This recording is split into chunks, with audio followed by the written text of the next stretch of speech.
Shalom, Israel. This is Bishop Nathaniel. The Israelites have been scattered across the four corners of the earth, as prophesied in Deuteronomy, the 28th chapter. Here in Israel United in Christ, we need your help to recover the remnant of our people, teach them the gospel. Please help us, support us, and join or donate to the Booster Club today. Shalom.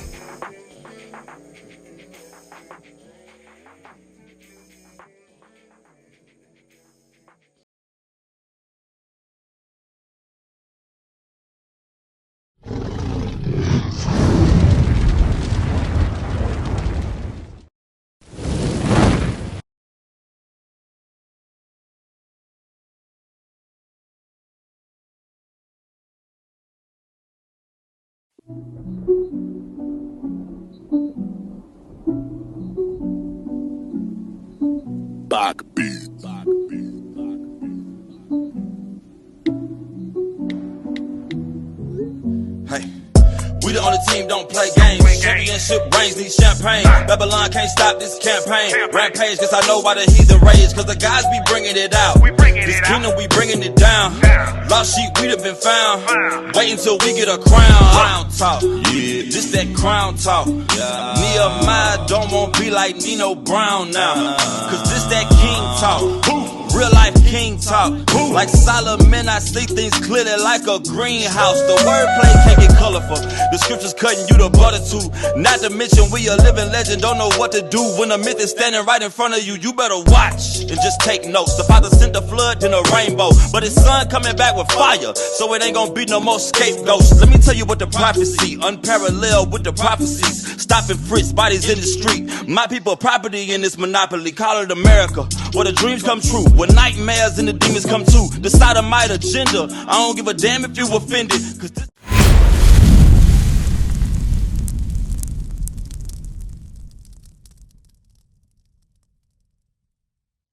now, curses is a good thing or a bad thing? It's a bad thing, right? Now, give me verse 32. Let's see what curses was going to be put upon us. Let's see. Come on. Verse 32. Thy sons and thy daughters shall be given unto another people. Thy sons and thy daughters shall be given unto another people. Whose sons and daughters was given to another people? Come up, song, bro. Come up, song. Whose sons and daughters was given to another people? Ours. That happened in what? The 1600s, right? With 1619 transatlantic slave trade, sub-Saharan slave trade. They put us in auctions, right? Thy sons and daughters should be given to other people. Let's bring it up today. Ain't Trump taking our brothers and sisters, the so-called Mexicans that are the tribe of Issachar according to the Bible? Those are our brothers and sisters. They take it. Trump are ain't they taking our sons and daughters today? They still doing it. They what? They put them in cages. Put them in concentration camps. They still doing it. And then if we don't take care of our kids today, what they'll do? Child welfare services, right? They'll come and take our kids. The same thing is going on today. The same thing. We're reading out the Bible. All right, come on. Thy sons and thy daughters shall be given unto another people, and thine eyes shall look and fail with longing for them all the day long, and there shall be no might in thine hand. We had no military might. We have no economic might. The Bible says our eyes shall fail and long for them all the day long. We have no military might, no economic might to get our sons and daughters back. Now, if Moses is speaking to the Israelites, then who are we? Child of God. The child of God. It looks like I need to prove it to you more. Now, let's give it more. What you got? Let's give it more. Verse 41. Thy sons and thy daughters, thou shalt beget sons and daughters, but they shall go into Read that. Verse 41. Thou shalt begot sons and daughters, We would have daughters and sons. Come on. but thou shalt not enjoy them. Well, we should not enjoy them. Come on.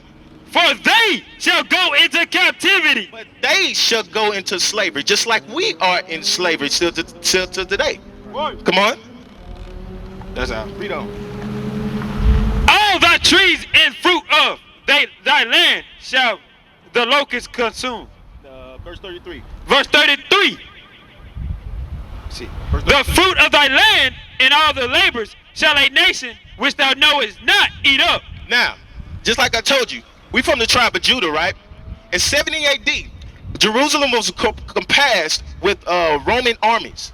We was oppressively surrounded by Roman white armies. Right. And we fled into Africa to hide amongst the Africans. That's right. It says the fruit of thy land, they took our resources.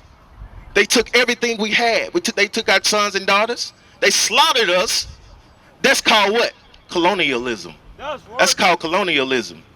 They took everything we had. That happened in 70 AD. This is history reading out of the Bible.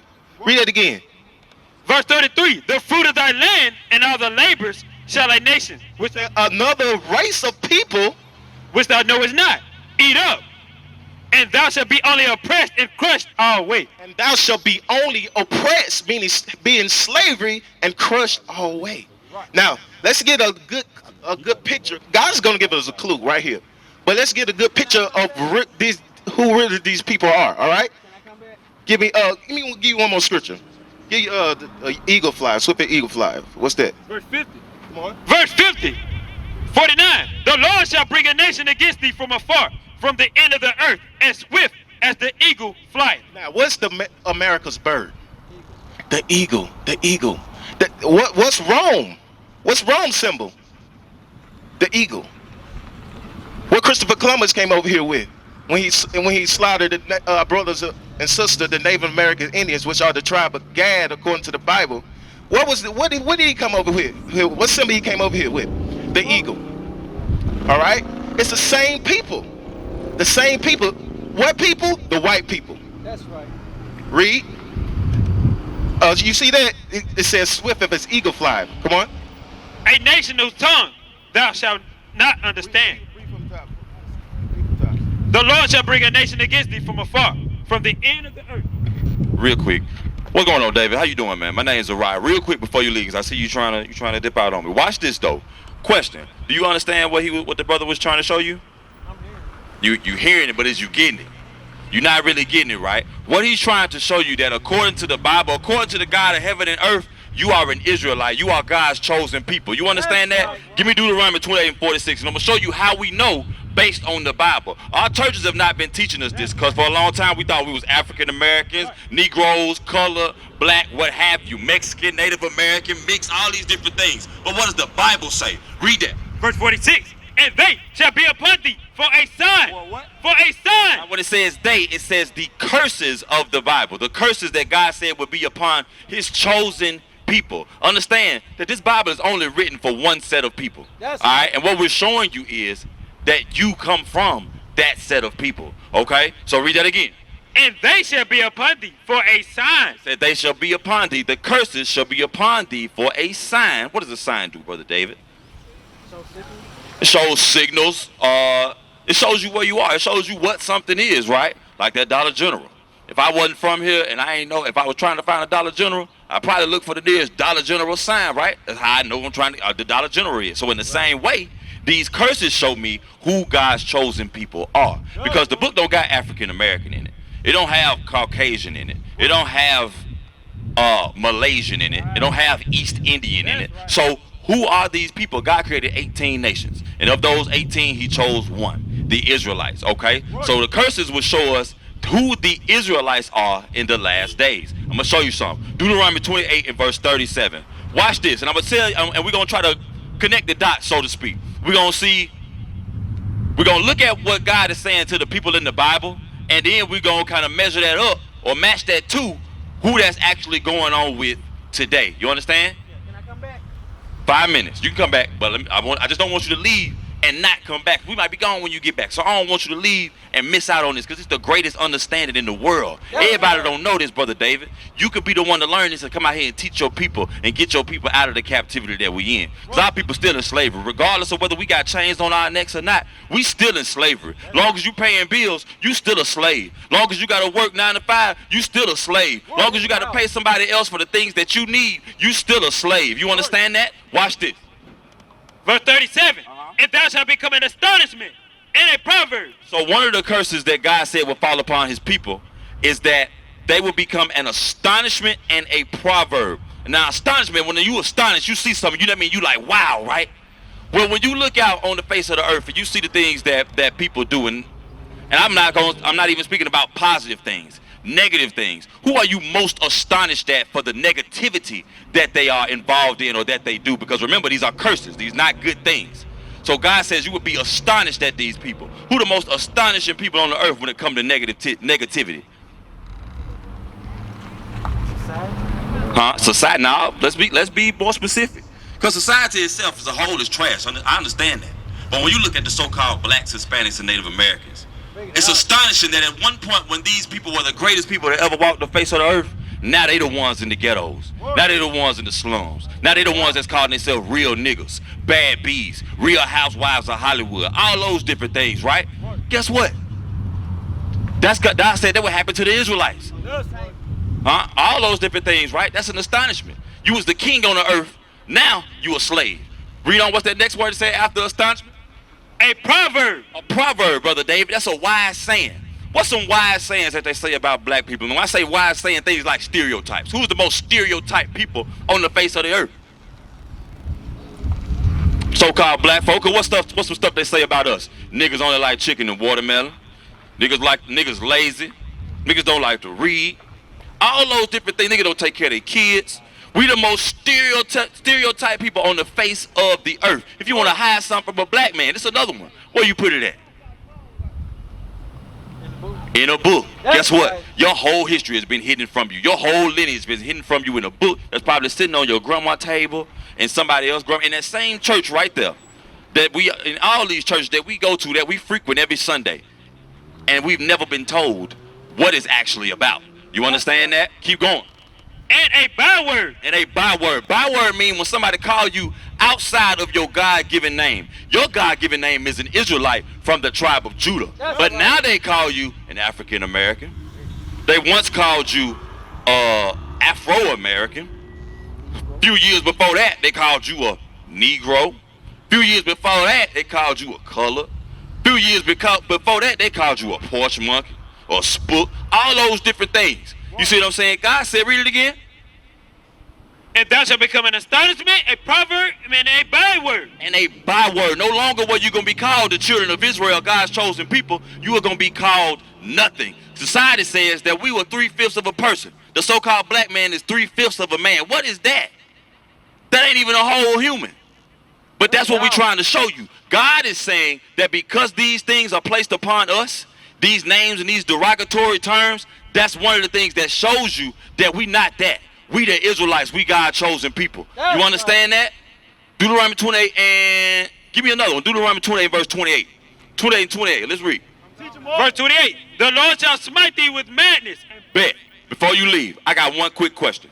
What Jesus look like? You don't know? Think we can show you? Because the thing about it is, if you ever been to church, you probably seen these images. An image of a white man throwing up gang signs saying that he is the Messiah and he coming to save everybody, right? Bring it out. But what you think the Bible say about that? Because if we want to learn anything about Jesus and God and all this, we should be able to go to the Bible to find out, right? Bring it out. Let's go to Revelation 1:1. We're going to show you. Revelation, the book of Revelation. A lot of Christian pastors are scared to read this book. They say it's sealed or we don't know what, and it's just because they don't know what it means. They don't know what it's talking about. That's all it is. But we're going to show you real quick. Revelation, it means to reveal, okay? So the revealing of what? Revelation 1:1. The book of Revelation, chapter 1 and verse 1. The revelation of Jesus Christ. The revelation of who, Brother David? The revelation of Jesus Christ, the revealing of Jesus Christ. You reveal something to somebody, that means you what? You finna show it to him, right? So we finna show you out the Bible that Jesus Christ ain't no white boy. Revelation 1:14. Read what you got. Verse 14. His head and his hairs were white like wool. So check it out, Dave. I know you're probably tired of standing up, but I want to show you something. It said his head and his hairs were white like wool. Let's break that part down. It said his head and his hairs were white in color. Like when our older men, when they get older, their hair turn gray. It look like a frosty white color, right? And then it said it was white as wool. So that means it was woolly in texture. Who on the planet Earth, what people on the face of the earth predominantly have a woolly textured hair? Black people, right? That's exactly right. You see what I'm saying? Black people have a woolly textured hair. In today's society, they call it what though? Nappy. The hair on your head, Brother David, that's woolly hair. You understand that? You got hair like Jesus Christ. So wait a minute. If you got hair like Jesus Christ, but this person right here, he got hair like a dog that hang down to the earth. It's something wrong there, right? Something ain't matching up. The picture ain't matching up to what the Bible actually say. Okay? So let's keep going. Because we might be wrong. We could be wrong. But let's see what the Bible say, okay? Read.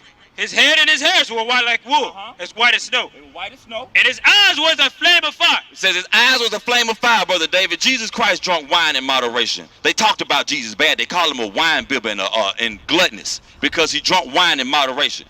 The Bible don't say there's nothing wrong with drinking, but it becomes a problem when all you doing is getting drunk. Like you see people standing on the side of the street, they standing out in front of the store and they drunk as all get out, right?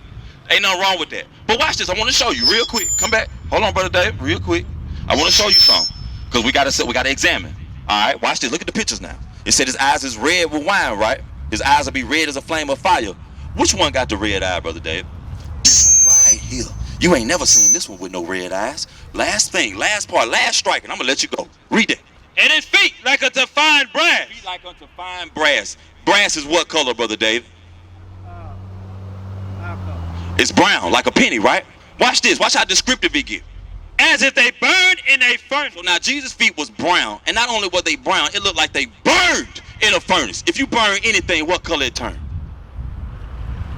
Black. It turned black. You burn white rice, it turning black. You burn toast, it's turning black. You burn chicken on the barbecue grill, it's turning black. So get what that means? Jesus Christ is a black man according to the Bible. You understand that? That's what we're saying. That's how we've been saying the whole time. Jesus is black. God is black, and his people are black. You are God's chosen people, Brother David, and everybody else out here under the sound of my voice. If you would claim to be a so-called black person, Hispanic person, or a Native American person, you are an Israelite according to the Bible. Give me Daniel 9 and verse 11. We're going to show you how we know, because ain't nobody ever been through the things that we've been through as a people. Ain't nobody ever been through 400 years of slavery and still standing. Ain't nobody been able to go on another, from one continent to another, over a long distance, over a long period of time, and still survive that on a slave ship, chained, shackled. You in there with your brothers and sisters, people using the bathroom on each other. The only people that can ever survive that is my people, the Israelites. Read what you got. The book of Daniel, chapter 9 and verse 11. Yea, all Israel have transgressed thy law. This is the problem though. All Israel has transgressed God's laws. The Israelites broke God's commandments. They did not want to serve him with joyfulness and gladness of heart, right, Reed? Even by departing, that they may not obey thy voice. Come on. Therefore, the curse is forced upon us. So because of that, the curse is poured upon us. What curse? Low-income jobs, low-income housing, the damn dollar menu at McDonald's. That's a curse. I held a big old sandwich, big old hamburger costs $1, $2, and they feeding you that crap. They feeding you your children that mess. That's a curse. We shouldn't have to deal with those things, but we do because we broke and we continue to break God's commandments. Read. They might not obey thy voice. Therefore, the curse is poured upon us. And the oath that is written in the law of Moses, the servant of God. Because it's written in the laws of Moses. A lot of people say that you don't need the Old Testament. You don't need to go back to the laws of Moses. But the problem is you won't know nothing the Bible talk about if you don't read the Old Testament first. Who are the people that God sent Jesus the Christ to? You won't know nothing about that unless you read the Old Testament first. Keep going. Because we have sinned against him. Because we sinned against our God. Read. And he have confirmed his word, which he spake against us. He confirmed his word. We're looking at it right now. He confirmed what he said. He said we was going to go into slavery on slave ships. Guess what? It happened. That's right. He said our sons and daughters was going to be given to another nation of people. Guess what? It happened. Just like he said. Read. And he has confirmed his words, which he spake against us, and against our judges, and judged us by bringing upon us a great evil. He brought upon us a great evil. I don't know if you know or not, but AIDS is AIDS the real epidemic. Ain't nobody worrying about coronavirus. Our people got AIDS out here. Our people got gonorrhea out here. Our people got heart disease, cancer, lung cancer, dementia, Alzheimer's. Our people dealing with these things. That's a great evil. Read. Bring it out. For under the whole heaven have not been done as has been done upon Jerusalem. Ain't nobody ever been through the things that our people been through. And ain't nobody going through them like we going through them. That's what we trying to show you. That we are much more than what you have been taught. Deuteronomy chapter 7 and verse 6. You are God's holy people. You are Jerusalem. You are the kingdom of heaven on earth. But it's time for you to wake back up to that. It's time to let go of all the coon play. It's time to let go of all that. It's time to let go of the NBA, the NFL, the NCAA. I'm glad the Most High has sent the coronavirus on earth to shut all that down so you can start to think. So you can think about where you going off at and try to get yourself together. Read. The book of Deuteronomy, chapter 7 and verse 6. Let me show you how great you are. For thou art a holy people unto the Lord thy God. The Lord thy God hath chosen thee. What God do? The Lord thy God hath chosen thee. The God chose you, sis. God is the God of heaven and earth. The God of Abraham, Isaac, and Jacob. The God of this Bible. He chose you. He chose the Israelites, the so-called blacks, Hispanics, and Native Americans. For what? To be a special people unto himself. To be a special people unto who? Unto himself. To be a special people unto himself. You're not a special people to Allah. It ain't no Allah. You ain't a special people to Buddha. It ain't no Buddha. The God of this Bible says you are special people unto him. You are his chosen. Read. Bring it out. Above all people that are upon the face of the earth. And guess what? You ain't equal to nobody. You better than everybody on the face of the earth. Not because I said so. Because the God of the Bible said so. And it's time for us to start living like it. We used to scream black power while heroin was pushed. But at the end of the day, nothing's in vain. IUIC has been given a vision. The tents of Judah has risen. Many has attempted the mission. Minor murmuring, omitting, and missing the mark. Just reading that he had the flame of fire in his eyes gave us the spark. We on Paul's mission. We out on the road, purple and gold. From Mexico, Cuba, Haiti, Ghana, Sierra Leone. 144,000 boots banging, concrete crackling. These are how men repented at heart. The scriptures is proof. IUIC, we deliver the truth.